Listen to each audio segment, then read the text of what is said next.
Hey, beautiful people. We're going to talk about how to encourage innovation in the workplace. Why do 48% of executives believe that their workplaces encourage innovation, but only 30% of individual contributors agree? There's a pretty big gap there. What's the secret to turning malicious compliance into successful innovation? How did one IT security team transform their approach and improve customer satisfaction by 10% without adding expensive software? By the end of the video, I want you to be able to understand how to think about innovation in a way that allows you to be able to nurture new practices that will drive innovation consistently and sustainably.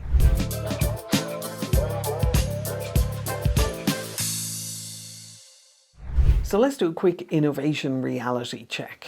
I want to give you some data here. According to a 2015 Accenture US Innovation Survey of 3,000 workers across multiple industries, 48% of C-level respondents believe their workplaces encourage innovative thinking, but only 30% of individual contributors agree. Meanwhile, 84% of executives consider their future success to be very or extremely dependent on innovation happening in their office. So we've got a pretty significant disconnect here. And the question is, how do we begin to move out of that? As we think about how to encourage innovation in the workplace, I think it'll serve us really well if we begin to define what innovation actually is. If you go to Google and you type in what is innovation, Google will very kindly, if you go to images, hand you back a couple of thousand light bulbs. So we've been indoctrinated or brainwashed to think of innovation as being brilliant ideas that other people have, light bulbs that go off in people's heads. It helps if they have multiple PhDs because then they can truly innovate. I would totally disagree with that. I think that we are all capable of innovation. And I think that history shows us pretty well that sometimes it's the outliers, sometimes it's the people who have different perspectives. Sometimes it's the people who are, in theory, least equipped to be able to innovate, who come up with some of the most amazing innovations that they bring to society. So if we think of innovation as a practice, as opposed to being an ideation process. Now, ideation is an important process, a part of innovation, but it's only a small part of it. There are more ideas in every single company than their ability to be able to bring those ideas into innovations. One of the fantastic endorsements that I got for my book, The Innovation Mindset, is actually from the chief scientist at Toyota, a man called Dr. Gil Pratt. And Gil is chief scientist of Toyota Motor Corporation and CEO of Toyota Research Institute. And he said, "I strongly recommend the innovation mindset to anyone who wants to learn how to do the more challenging part of innovation, the transformation by human teams of inventions into innovations." What Gil's pointing to there, and I greatly appreciate the endorsement, what he's pointing to there is he's pointing to the idea that inventions seeded by great ideas, there are many more of them than there are innovations that actually come to market successfully. So when you start thinking about innovation, instead of thinking about it as light bulbs, start thinking about it as a practice that you want to build capacity for across your entire organization. Innovation needs to be an integral part of every single person's job. Now, as you start thinking about it as a practice, you also recognize that some people are well practiced at it and some people are not practiced at it at all.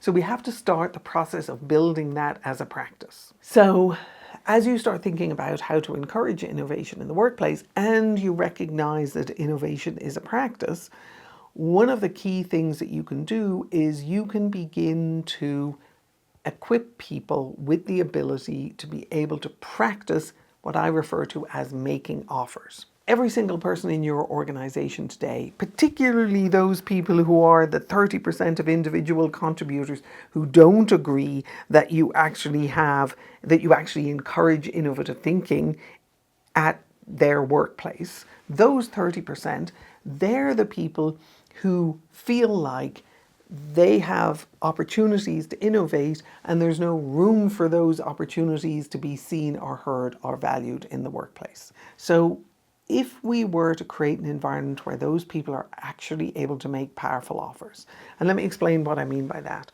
In terms of making powerful offers, the 30% of people who are saying innovative ideas in the workplace aren't listened to are people who are trying to make offers and who aren't being heard. They're fantastically valuable people. So part of what we're looking to do in here is we're looking to teach people how to be able to make offers, which is to be able to identify an opportunity for value, to be able to figure out what it is that they can do to be able to realize that value, to be able to go and propose or offer that to an internal customer, recognizing that they've done the thinking and the design behind it in order for that value to be realized. What's missing in there is the ability of the internal customer to be able to recognize that as an offer. And the reason why I say this is lots of times junior people will come up with great ideas and improvements that they want to make, opportunities that they see, but they will do it in a way that is clumsy and ineffective.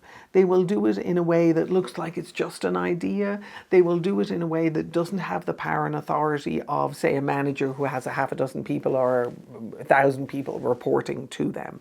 And so what happens is we tend to cut them off. We tend to not listen to them. If we really want to encourage innovation in our organization, right from the IC all the way up to the CEO, we need to get really good at understanding when offers are being made, recognizing them as offers, and helping people, and particularly junior people, actually convert them into powerful offers. So I've worked in organizations where I've done interview sessions up and down an org to be able to try and get a handle on what level of innovation capacity they have. Those interviews are really, really enlightening because that 30% of people are your potential high performers. They're the people who want to be seen, heard, and valued. They're the people who want to add value, and yet they're the people who don't think that innovative ideas get listened to in the organization. As we start engaging with those people, there's an awful lot for us to learn there, because what's happening is their ideas, because of their level of seniority in the organization or lack of seniority, and their lack of practice around how to actually position an offer, their offers don't get listened to most of the time. So as you start thinking about how do you grow your innovation capacity, you also need to start thinking about what are some of the things that you could do that would allow people to be able to take those kind of creative risks. If you're in the process of doing this right now, drop me a comment in the comment section below and let me know what is the first practice you're embarking on. I'm recommending that you create effectively a safe space for people to be able to bring innovative ideas to their bosses. One way to do that is to recognize the power of offers, is to start talking about offers, is to start helping the managers and the leaders understand when someone is trying to make an offer to them and they're making it uncomfortably or badly, but it's still an offer. So let me give you an example. I had someone come into my office once when I was a CIO. She came into my office and she was fantastic. She was a great performer, really hard worker, smart woman. She came into my office and the first thing she said was, "I don't want to take your job, but..." And what she was doing was she was trying to make an offer, and an offer came behind that. Now, if I didn't understand the power of offers, and I wasn't paying attention to them, and I didn't have the distinction of the power of offers in my head, I would have gone, why is this woman talking to me about taking my job? What on earth is she talking about? But I said to her, hey, I'd be delighted for you to take my job as it stands today. Because if you could do a whole bunch of the work that I am doing, I know all the work that I could do to move this department to the next level. So what we tend to think of as something that is clumsy and silly is actually something that's disguised as a powerful and valuable offer lots of times. So as we start thinking about helping our people learn how to be able to make offers, we also have to think about teaching our managers and our leaders to be able to understand when someone is trying to make an offer and how to help them make that into something incredibly valuable. As we think about encouraging innovation in the workplace, recognize, first of all, that innovation is a practice. Recognize that practices start with the smallest things to begin with. When you started driving your first car, the first thing you did was you sat in the seat, you put on your seatbelt, and you checked the mirrors before you did anything else. When you start thinking about innovation, you've got to be super humble about it, because what you're starting to do is you're starting to identify what an offer is, encourage people to make offers, teach people how to receive offers, and begin to build that as a practice. Bill Gates has this fantastic quote that I absolutely love because I subscribe to it. And he says, people massively overestimate what they can do in 3 weeks and massively underestimate what they can do in 3 years. If you're looking to build innovation capacity inside your organization and you recognize innovation as a practice and you start with the practices, it is going to take you a year, 18 months, maybe even 3 years until you've built it as a conversation and as a practice across your entire organization. As you do that, the numbers hugely support you in terms of the value that you can bring to your customers and to your marketplace and to your business as a result of that. As you embark on this 1 to 3 year journey, I invite you to take my Innovation Readiness Assessment. It's totally free. There's a link to it down in the comments. It's www.innovationreadinessassessment.com.